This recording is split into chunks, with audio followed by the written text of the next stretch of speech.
안녕하세요. 플러스 경매 김수경입니다. 저는 부산, 울산, 경남 지역에서 경매 대행 그리고 경매 교육하고 있습니다. 지금 보고 계신 화면은 작년, 그러니까 2018년 2월 달에 저희 고객님 낙찰받은 사건입니다. 이 사건을 보여드리는 것은 뭐 권리 분석을 하고자 하는 게 아니라 명도에 여러분한테 좀 도움이 되지 않을까 싶어서 이제 소개를 드립니다. 이 사건 같은 경우에는 처음에 왜 경매 신청 들어오면 법원 집행관실에서 현황 조사를 나가잖아요. 조사를 나가니까 전입세대 그 열람 결과 아무도 없어요. 전입된 사람은 없는데 집행관님 나갔을 때 그 소유자를 직접 만났답니다. 소유자를 직접 만났는데 본인들이 살고 있다, 소유자 가족이 살고 있다고 하더라 라는 내용이 있었습니다. 그리고 저도 입찰 전에 조사를 해보니까 정상적으로 상주를 하고 있고요. 전기수도 사용량 그리고 관리비 부과 내역 보면 알 수 있지 않습니까? 그리고 관리사무소를 통해서 소유자가 살고 있다라는 내용도 알아냈습니다. 그리고는 이제 입찰 들어가서 이제 낙찰 잘 받았어요. 입찰 5명 중에서 저희가 이제 뭐 근소한 차이로 금액도 잘 받고 그래서 고객님 기분도 되게 좋았고 자 그랬는데 낙찰 받고 나면은 찾아가야죠. 여러분 언제 가세요? 어떤 분은 낙찰 받고 바로 간다는 사람 저같이 어떤 분은 2주 후에 그러니까 매각 허가 결정 나면 결정이 확정되면 간다는 사람도 있고 잔금 앞두고 어떤 분은 잔금 내고 나서 간다는 분도 계시고 그렇습니다. 근데 전 늘 말씀드리지만 낙찰 받으면 바로 가세요 라고 합니다. 바로 가서 가급적 못 만나는 경우도 많지만 만날 수 있으면은 집 안에도 볼 수 있으면 좀 보고요. 어떤 특별한 하자가 있을지 알 수 없으니까. 얼마 전에 제가 영상 올린 내용 보면은 그 창원의 어떤 주택 같은 경우에 매각 허가 결정 취소 신청 들어와서 이제 그 보증금 받아간 사건이 있습니다. 그리고 지금 재경매 진행 중인데 그 사건 같은 경우에도 낙찰 받고 나서 가서 보니까 1층이 집 내부가 화재로 소실이 돼 있었습니다. 그런 경우도 물론 뭐 있을 수 있다라는 거예요. 전혀 없는 일이 아니니까. 아파트 같은 경우에는 그런 일이 많이 없겠지만 그래도 알아봐야 되지 않겠습니까? 그래서 바로 갔어요. 바로 갔는데 띵동띵동 뭐 안 열어주죠. 안 열어주더라고요. 그래서 이제 안 열어줄 때를 대비해 가지고 우리가 우편물 이렇게 나름 작성을 해서 가잖아요. 안내문.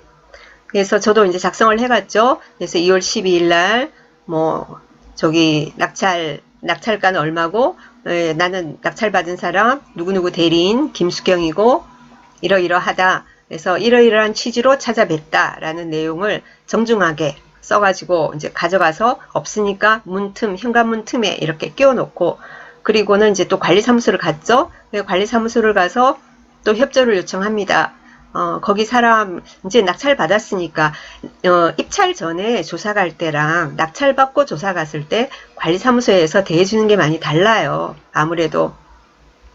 그래서 이런저런 내용을 물어보니까 여전히 살고 있고 그리고는 지금 현재 관리비는 또 얼마다 막 자기들은 관리비가 제일 이제 관심사니까 현재 관리비가 얼마 밀려 있다 막 이런 얘기를 또 계속해서 해요. 알았다고 그래서 원만하게 처리하려고 찾아온 거니까 전달을 좀 해달라. 그러니까 자기들이 수시로 인터폰도 해보고 그러겠대요. 그래서 제 전화번호를 알려드리고 그래서 혹시 인터폰 받거나 그쪽 전화번호 자기들은 확보하고 있지만 우리한테는 안 알려주잖아요. 그러니까 그쪽에 연락을 해서 말씀을 드리고 문자도 넣고 하겠다 그러더라고요. 근데 그래도 연락이 안 와요. 계속해서 연락 안 오고 잔금 낼 때까지 계속 연락이 안 와요. 그래서 이제 잔금 납부와 동시에 늘 하는 거지만 부동산 인도명령 신청을 했습니다. 부동산 인도명령 신청은 잔금 내면서 동시에 하는 것이 좋습니다. 협상하다가 안 돼서 하고 이러면은 날짜가 늦어지니까 동시에 진행하는 겁니다. 명도는 협상과 법적 절차를. 그래서 이제 인도명령 신청하면 부산 같은 경우에는 요즘은 인도명령 신청하면 특별한 일이 없으면 바로 그 다음날 뭐 인용, 종국, 발송 뭐 이런 식으로 처리가 됩니다. 그런데 그렇게 발송하면은 등기로 가지 않습니까? 우체국 등기로 가는데 보통 이제 집배원이 가면 뭐 띵동 해도 안 열어주는 경우가 겨우 뭐 많아요. 바로 받는 경우도 있지만 안 받는 경우가 더 많은 것 같습니다. 그럼 집배원은 두 번, 세 번 가죠. 두 번, 세 번 가서도 안 되면은 그게 이제 법원으로 우편물이 등기가 되돌아가는 겁니다.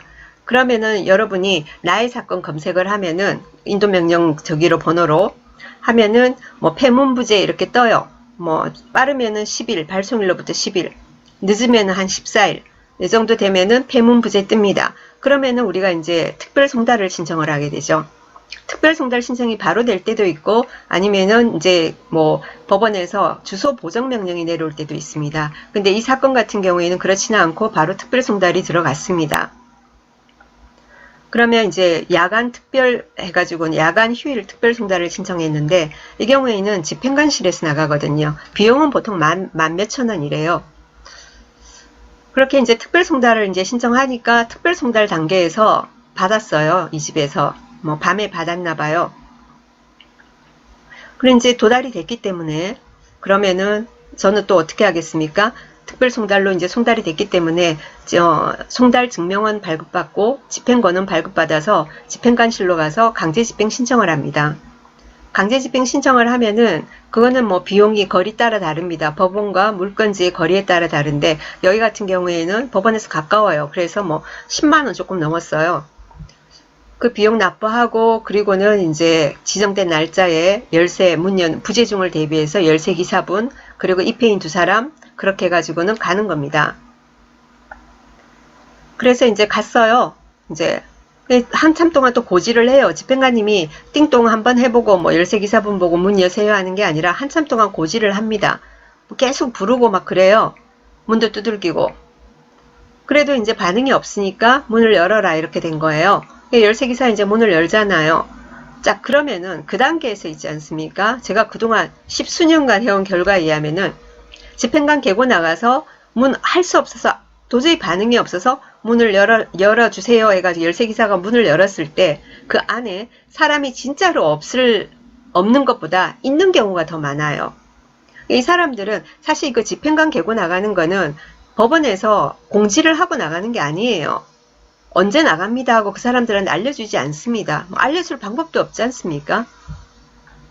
그러니까 이 사람들은 보통 이제 경매로 이렇게 되게 되면은 온갖 뭐 채권자들, 각종 채권자들도 올 것이며 각종 그런 어떤 소송 뭐 여러 가지에서 법원에서나 뭐 이렇게 등기 같은 게 계속 오고 찾아오고 막 이러니까 귀찮으니까 그냥 문을 안 여는 거거든요. 그러니까 이번에도 계속 저러다가 돌아가겠지 하고 문을 안 여는 거예요, 다들. 그런데 정작 가는 게 아니라 이제는 문을 따고 들어온단 말이에요. 그러니까 깜짝 놀라서 쫓아나와요. 그러면은 무슨 일이냐고 당신네들 누군데 남의 집 문을 따냐고 막 난리가 나요. 어떤 사람들은. 어떤 여자분은 양산의 어떤 아파트는 뭐 집행관 멱살까지 잡는 걸 저 봤는데요. 근데 여기 같은 경우에도 안에서 부인이 나오더라고요. 소유자 부인이. 이게 무슨 일이냐 막 이렇게 되니까 집행관이 이제 설명을 하죠. 이렇게 돼서 지분이 이렇게 됐고 그런데 서로 이런 명도 협상이 안 되니까 채권자가 강제경매 신청을 한 거다. 그래서 나온 거다. 오늘은 집행하는 게 아니고 자진 인도 기간을 둔다. 예고의 성격이다. 그러니까 14일이다. 오늘로부터 14일 안에 서로가 협의해가지고 집을 빼도록 하시오. 그러지 않으면 14일이 지나면 불시에 강제 집행을 한다라는 내용을 계고를 하는 겁니다. 이제 이 집도 이제 그렇게 됐어요.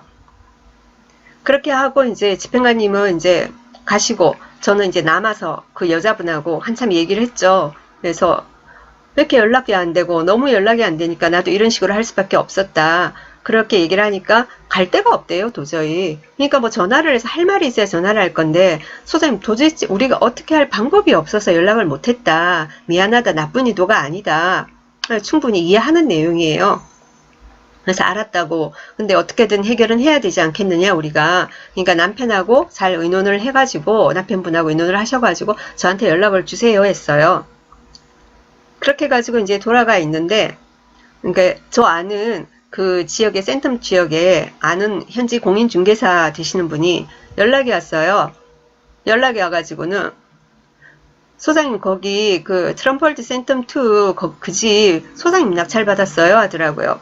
그래서 나 받아들였다고 우리 손님 받으셨다고 그러니까 그 집에 살고 있는 사람이 저기 현지 공인중개사 소장님하고 잘 아는 언니 동생 아는 사이인 거예요. 근데 이제 이 사람도 답답하니까 자기 아는 공인중개사를 찾아가서 하소연을 한 거예요. 이러이러했다. 그러면서 이제 제 이름이 나오게 된 거. 이런 사람이 왔었다고 제가 명함을 드리고 왔기 때문에 보더니 놀래가지고 저한테 연락이 온 거예요. 그래서 어떡하느냐 그러더라고요. 그래서 어떡할 방법이 없다 지금. 뭐 나도 중간에서 일을 하는 입장인데 명도는 해드려야 되는 상황이다. 무턱대고 기다릴 수는 없고 지금 이렇게 14일 안에 안 나가면 바로 강제 집행한다. 그분을 잘 설득해달라. 그렇게 얘기를 하는 와중에 알게 된 게 그 집 사장님도 그 남자분 소유자 되시는 분이 제가 아는 분이었던 거예요. 서로 뭐 이름 알고 친한 사이에 아는 그게 아니고 그분이 이제 그 저기를 업장을 하시니까 가게를 하시니까 제가 2번 지인들이랑 놀러를 가서 업장 구경도 하고 예. 그리고는 뭐 차도 한잔 얻어 마시고 그러면서 눈인사는 하고 하는 그분이었던 거예요. 몰랐죠, 전혀 몰랐죠, 저도. 뭐 그분도 그쪽에서도 제 이름도 모르고 그냥 얼굴만 아는 사이고 한 번씩 오는 손님 그리고 저도 거기 사장님 이렇게 알지 그 사장님 이름을 어떻게 알겠습니까? 근데 아는 사이였던 거예요. 좀 난감하더라고요. 그러면서 좀 잘해드리고 싶다라는 마음이 막 생겨요. 당연하지 않습니까? 그때 뭐 잘해드리니까 방법이 그러면은 제가 저희 의뢰인한테 잘 말씀드려서 이사비라도 조금이라도 더 드릴 수 있도록 날짜라도 조금이라도 더 이렇게 길게 어떻게 해드릴 수 있는 거 그거밖에 없지 않습니까? 그래봤자 한 달, 2달이 되겠습니까? 1, 2주는 몰라도. 그렇게 해가지고는 이제 뭐 이렇게 협상을 막 진행하는데 연락이 돼서 그 소유자하고도 연락이 돼서 그 남자분 사장님이 자기가 최선을 다해서 자기도 알아보겠다 이렇게 하는데 뭐 2주가 지나도록 결론이 안 나와요. 그래서 어떡하나요? 2주는 넘어갔고 이젠 정말로 집행을 해야 되는 거예요. 그래서 막 얘기를 하는데 본인도 뭐 창고도 알아보고 어디다 봤는데 뭐 방법이 안 나오는지 술 한잔 드시고 밤에 전화가 왔어요. 소장님 어떻게 뭐 소장님이 이사비를 몇백을 더 받아준다 해도 내가 방법이 없습니다. 어디 갈 데가 없다. 이 짐을 들고 끌고 갈 데가 없다. 그러니까 내가 그냥 내 필요한 것만 가져가겠다. 나머지는 그냥 집행을 하든지 소장님 하고 싶은 대로 해라 하더라고요. 그럼 어떻게 해요? 그럼 이런 경우 여러분 그냥 집행하실 겁니까? 그럼 미련한 바보짓이죠. 이 소유주가 말을 안 해도 예를 들면 집행까지 이 상태까지 가면 여러분이 해야 되는 건 뭐냐면은 집행을 하자가 아니라 어차피 그럼 집행을 하면은 돈도 굉장히 많이 들어요. 집행해서 창고 갖다 놓고 매각의 물건 동상경매를 하기 위해서 법원에 이제 허가도 받아야 되고 그리고 나서 나중에 또 동상경매 신청해서 그걸 또 우리가 낙찰받아서 폐기 처분해야 되고 막 이렇습니다. 폐기하는 데만 해도 돈 엄청 들어요. 그 절차를 밟을 수는 없지 않습니까? 그래서 이제 얘기를 했죠.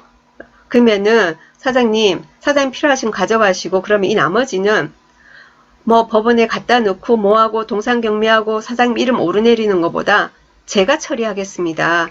제가 그냥 임의대로 업체 불러서 그럼 제가 처리해 드리겠습니다.